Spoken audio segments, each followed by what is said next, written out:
হ্যাঁ হ্যাঁ আমার সরকারি এই তো দিস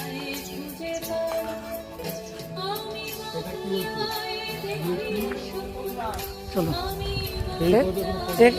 এখানে এখানে কোনো বাঘ দেখা যাবে না বাবু, এখানে বাঘের মাসি দেখা যাবে। এখানে বাঘের মাসি বাবা।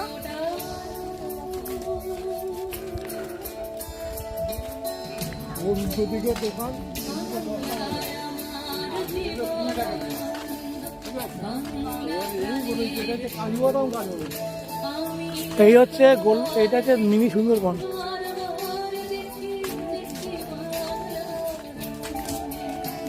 এটা আবার এরা কি করেছে জানো, আমি বলে দিই, পাশে নদী আছে তো, কেউ খেয়া পার হয়ে ওপারে বাংলাদেশ চলে যেতে পারে, ওই জন্য